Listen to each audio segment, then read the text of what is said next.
vous savez que cette réunion, c'est d'abord pour vous dire la vérité. Amen. Amen. Amen. Les réunions qu'on fait, que les frères font, sont des réunions de vérité. Amen. Et je pense que un inconverti doit savoir la vérité. Amen. Tu dois connaître la vérité. Pourquoi? Parce que Jésus est venu prêcher la vérité. Alors, vous savez, la vérité, c'est pas quelque chose qui fait du mal. La vérité sauve. Amen. Amen. La vérité sauve. Amen. Et il y a, bien sûr, on parle de la vérité avec Dieu. On parle d'une vérité avec Dieu, pas d'une vérité humaine. Parce qu'il y a des vérités, si vous me dites à moi que je suis gros, vous allez me vexer. Tu n'as pas besoin de dire cette vérité-là. Mais il y a des vérités qui viennent de Dieu. Amen. Et comme on les dit, ça peut sauver quelqu'un. Et on veut vous sauver. Amen. On veut vous sauver. Amen. Sois heureux de savoir qu'il y a des gens qui veulent te sauver. Amen. On va t'emmener à quelqu'un qui sauve. Et le mot vérité, en hébreu, s'appelle émet. Émet veut dire vérité. Et vous savez, l'hébreu, c'est la langue de Dieu. C'est la langue de Dieu. La langue de Dieu, c'est vraiment, on va dire comme ça, c'est le costume de la parole de Dieu. C'est un revêtement de forme, de lettres que Dieu a donné à son peuple pour pouvoir traduire la parole de Dieu. C'est important. Et dans ce mot vérité, émet, si vous enlevez la première lettre est symbole de Dieu. C'est le symbole de Dieu, la première lettre du mot vérité. Si vous l'enlevez, c'était émet. Vous enlevez le et qui représente Dieu. Qu'est-ce que met? Et met veut dire mort. Comme si, pour dire, si vous enlevez Dieu de la vérité, vous produisez la mort. Et la parole de Dieu, c'est une vérité, mais qui ne vient pas de moi, ni du responsable, ni des frères qui travaillent pour Dieu, elle vient de Dieu. Amen. Et cette vérité-là, c'est quelque chose que tu dois savoir, parce que si tu l'ignores, je me fais du souci pour toi. Et je le dis, Dieu le sait, que j'ai de l'amour pour les âmes, et qui que ce soit, même, je le dis ici, s'il pourrait y avoir des contraires de famille loin qui se sont battus, ou n'importe quel, il n'y en a pas, mais je le dis comme ça, j'ai quand même de l'amour pour ton âme. Parce que je veux que tu sois sauvé. Amen. Parce que si Christ m'a sauvé, moi, misérable, combien il peut te sauver à toi? Amen. Et il y a un texte, le texte, la parole de Dieu que je voudrais lire avec vous, c'est le texte le plus effrayant de la parole de Dieu. Un texte qui doit faire trembler les cœurs, qui doit t'empêcher de dormir. Un texte qui doit te pousser à te repentir. Un texte qui doit te faire des cauchemars le soir. On dit les écrits de Job. Et je vais vous le lire. Et je vais rester 5 minutes avec vous.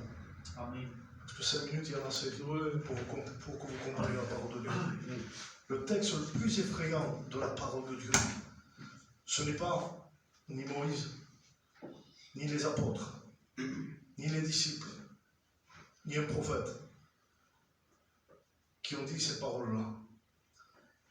Dans l'évangile de Matthieu, au chapitre 7 du verset 22, il est écrit: beaucoup me diront ce jour-là, Seigneur, Seigneur, n'est-ce pas par ton nom que nous avons parlé en prophète? N'est-ce pas par ton nom que nous avons chassé les démons? N'est-ce pas par ton nom que nous avons fait beaucoup de miracles? Et alors, je leur dirai, écoutez bien, la personne qui va répondre, c'est la même personne qui un jour a dit aux lépreux, je le veux, sois pur.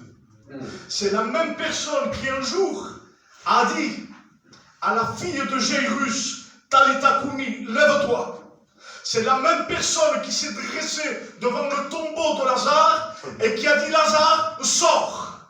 C'est la même personne qui a dit un jour à la pécheresse, tes péchés sont pardonnés.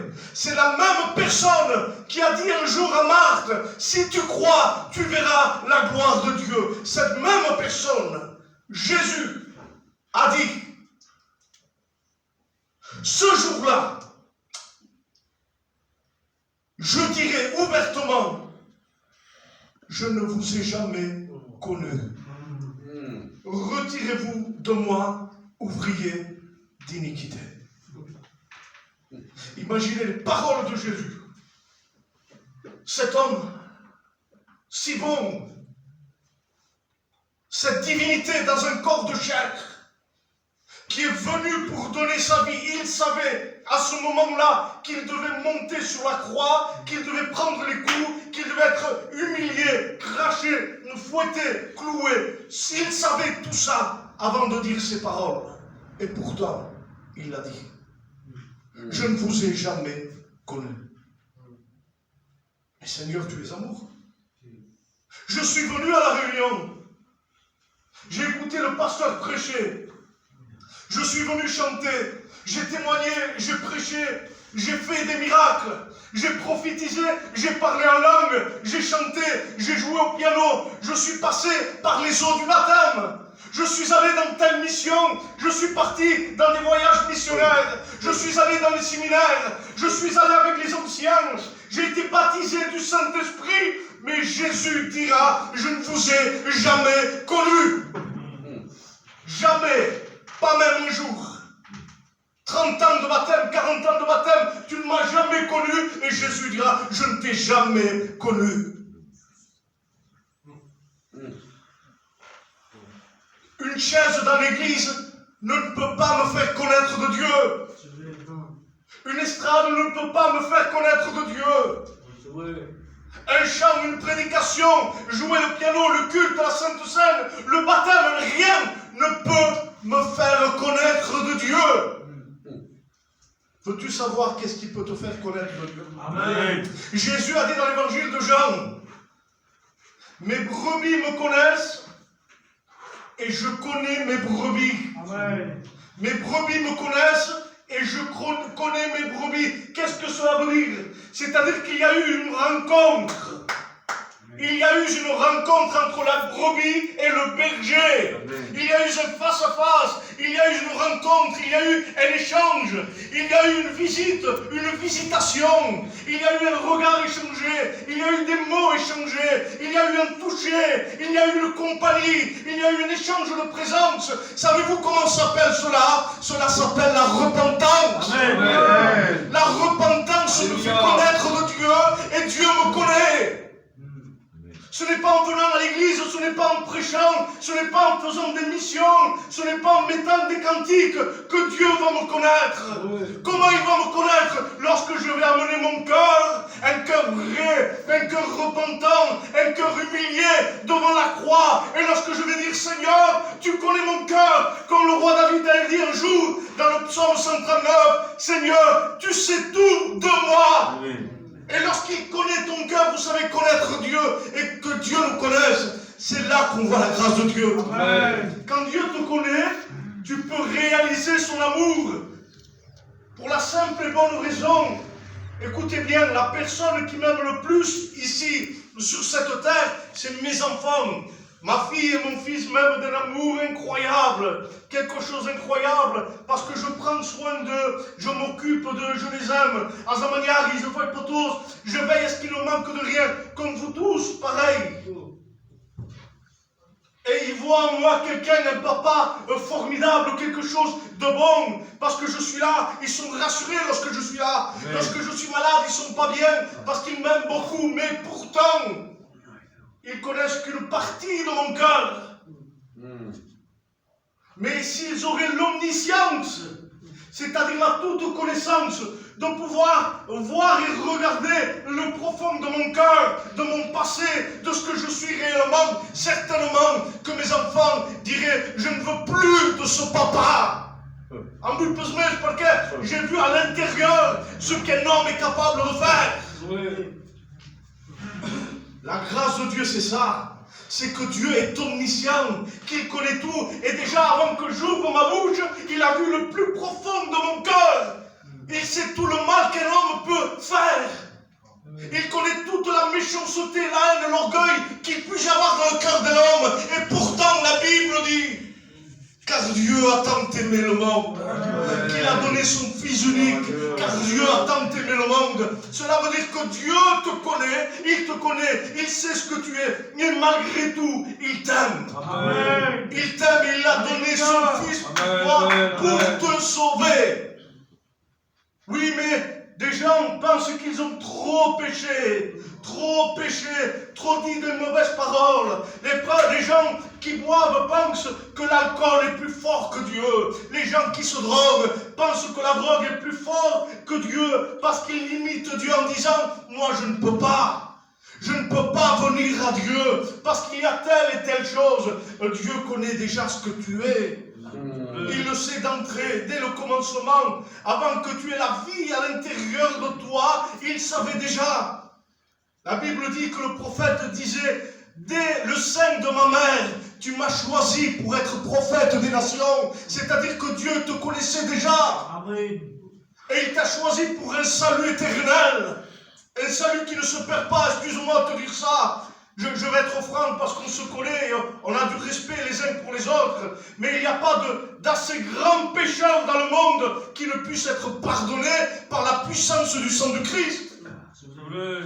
Donc excusez-moi, ce n'est pas toi, excusez-moi si quelqu'un a une mégane, je passe tout mon auto mégane et qui dit là, moi je suis trop pécheur.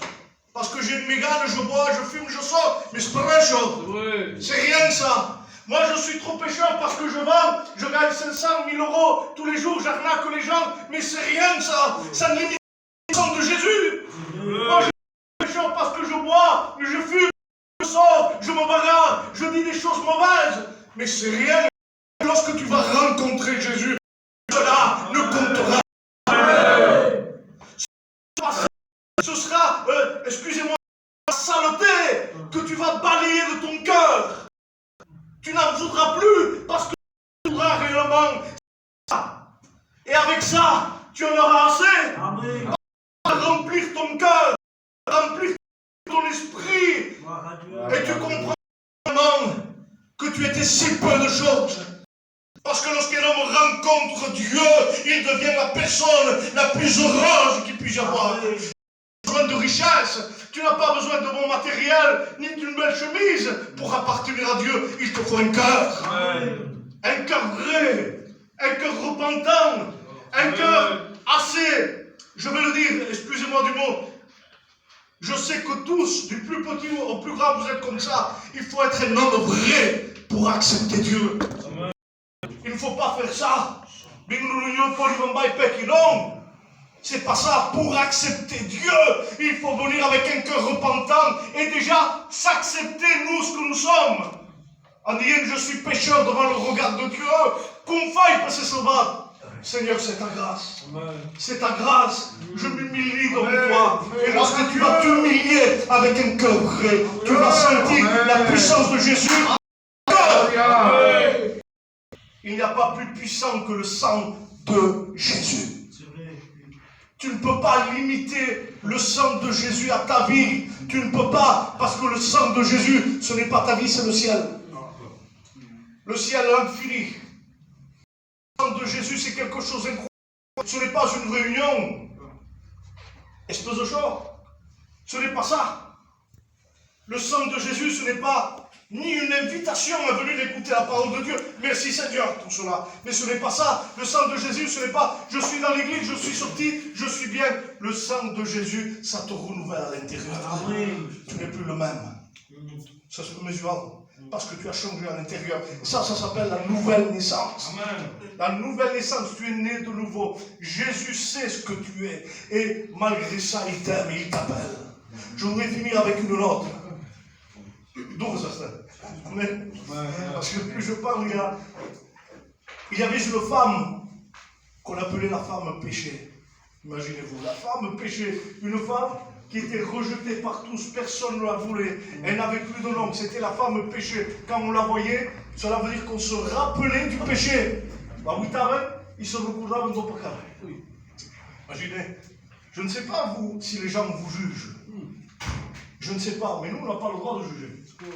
Les chrétiens n'ont pas le droit de juger. Mais il y a peut-être des gens qui vous jugent. En disant, tal est chaud, tal est chaud, tal est chaud. Mais à l'époque de la parole de Dieu, c'était pareil. On voyait cette femme, on l'appelait la femme péchée. Et cette femme, un jour, elle entend parler que Jésus était dans une certaine maison.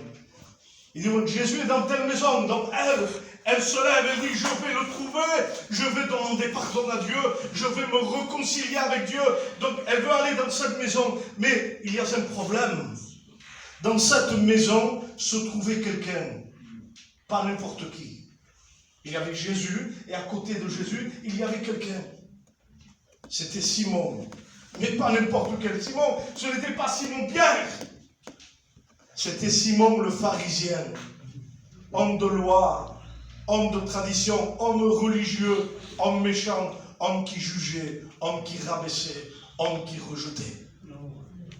Alors cette femme, elle se dit, je veux aller vers Jésus, mais il y a Simon.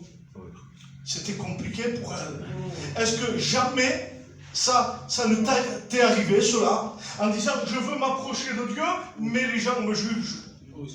Je veux m'approcher de Dieu, et il y a toujours un petit pharisien. Il y en a, excusez-moi de le dire, il y a toujours un petit pharisien qui t'empêchera toujours de venir à la réunion, qui va toujours t'imposer des choses, te juger, te critiquer, te rejeter, te décourager pour que tu n'y arrives pas. Pourtant, la Bible dit que cette femme, même si c'était la femme péchée, son besoin était tellement grand que cette femme s'est dit, il faut que j'y aille quand même. Elle comprend que c'est sa vie qui en dépend. Lorsqu'elle s'approche, qu'elle rentre dans la maison, écoutez bien, c'est important, peut-être ça va vous faire rire, mais c'est une vérité. Comment, puisque cette femme n'a jamais rencontré Jésus, jamais elle l'a rencontré, elle a juste entendu parler de lui. Et pourtant, à un moment donné, elle doit le reconnaître. Lorsqu'elle rentre dans la maison, si elle s'approche de Simon, le pharisien, la loi disait qu'il fallait qu'elle soit lapidée, parce qu'elle allait contaminer cet homme en s'approchant de lui. Il fallait qu'elle choisisse Jésus, mais jamais elle ne l'a vu. Savez-vous comment on va faire pour le connaître? Allons se prier. Amen. Amen. Ça va vous faire rire, mais c'est une vérité, une pensée que Dieu m'a donnée. Et c'est biblique, parce qu'il y a des pensées, mais qui sont humaines. Vous pouvez penser à telle cause, mais il y a des pensées qui sont bibliques. Alors, savez-vous comment elle a fait? Elle a regardé les pieds de Simon et les pieds de Jésus. Elle regarde les pieds de Simon et les pieds de Jésus, et elle reconnaît Jésus à travers ça. Vous voulez savoir pourquoi? Amen. Parce que Jésus a dit à Simon, Simon, quand je suis rentré chez toi, tu ne m'as pas lavé les pieds. C'était une tradition juive de laver les pieds à quelqu'un de religieux. C'était le système religieux. Mais Jésus, lui, n'est pas passé par ce système-là. Ses pieds n'ont pas été lavés par les pharisiens. Alors lorsque cette femme regarde les pieds de Jésus, elle voit la poussière de ses pieds. Ça, c'était l'amour des âmes. Lorsque Jésus allait partout, chasser les démons, guérir les malades et délivrer les gens qui avaient besoin. Parce que Jésus ne passe pas par un système religieux.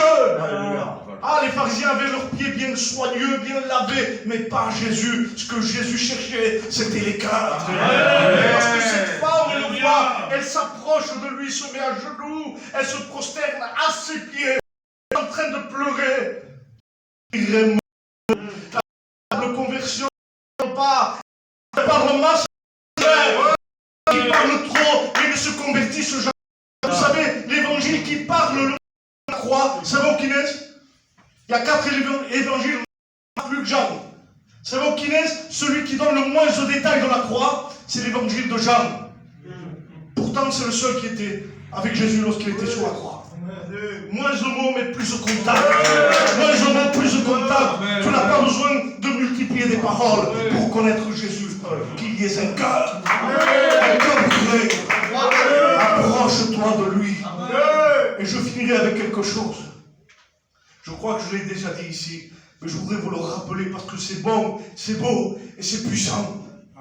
Il y a dans la Bible, parce que Dieu connaît ton cœur. Dis pas, il ne te rejette pas. Il connaît ton cœur, il sait ce que tu es, il sait ce que je suis. Il y a dans la Bible, dans le chapitre 5, le chapitre des Nombres, dans l'Ancien Testament, deux lois mariées. Deux lois qui sont collées, unies, comme formant une seule. Ce sont deux lois différentes, mais qui ont été en forme qu'une seule. Deux lois opposées, et que Dieu a voulu les marier. Vous expliquer. Il y a dans le 5 des Nombres, la loi de la femme infidèle, la loi de la femme qui avait commis un péché d'infidélité, elle devait être mise à mort. C'était le péché le plus condamnable qu'il puisse y avoir. Ça, c'est le chapitre 5. Mais de suite au chapitre 6, il y a la loi du Nazaréat. La loi du Nazaréat, c'est la loi de la consécration à Dieu. Lorsqu'un homme voulait se consacrer à Dieu, bien, il faisait vœu de Nazaréat. Et là, il essayait de vivre une vie incroyable. Chapitre 5, un péché condamnable. Et au chapitre 6, la loi de la sainteté. Voilà. Et Dieu a voulu que ces deux lois soient mariées. L'une à l'autre. Le femme le jour du mariage. Parce qu'en réalité, les lois ne forment qu'une. Bon, c'est prier pour qu'elle. Parce que lorsqu'une femme avait commis un tel péché, qu'elle devait la lapider, elle avait des enfants, une situation peut-être, mais elle devait être séparée de son mari et on devait. C'était la loi. Mais il y avait une condition. Si l'homme l'aimait et qu'il pardonnait, vous ne voyez pas ce que vous le ici. Il voulait la pardonner parce qu'il aimait. Il pouvait éviter la lapidation du chapitre 5 à une condition, qu'il accomplisse la loi du chapitre 6, c'est-à-dire le Nazaréat. Il devait se tourner vers Dieu, vers les anciens et faire vœu de Nazaréat en disant, si vous sauvez ma femme, si vous la pardonnez, que vous lui évitez la mort, j'offre ma vie en sainteté. J'offre ma vie en consécration. Alors on prenait le marché devant les anciens, devant le temple, devant tout le monde. On faisait le Nazaréat. Et pour marquer le vœu de Nazaréat, on devait lui apporter du vin et il devait dire devant les anciens qui s'abstenait de ce. Il la mettait un peu dans sa bouche et il le crachait. Et cela était un témoignage. Il se consacrait à Dieu. Alors sa femme pouvait être sauvée et pardonnée. Il savait ce que cette femme avait fait. Il connaissait son péché, mais parce qu'il l'avait aimée, il se consacrait pour la sauver. La Bible dit que lorsque Jésus était sur la croix, la Bible dit que les hommes lui ont apporté du vin pour lui, du vin dans sa bouche. Mais la parole de Dieu déclare que lui, il cracha le vin. Il cracha le vin en disant, je connais le cœur de l'homme, je connais le cœur de la femme, mais parce que je veux le pardonner, je vais me consacrer à la droite de Dieu. Donc ne doute pas de ton péché. Ne doute pas parce que tu es pécheur. Ne dis pas je ne pourrai jamais être pardonné parce que Dieu veut te sauver ce soir. Il veut changer ta vie. Nous allons nous incliner. Je voudrais faire un appel. Un appel à venir à Jésus. Un appel à venir à un appel à apporter ton péché, ton cœur.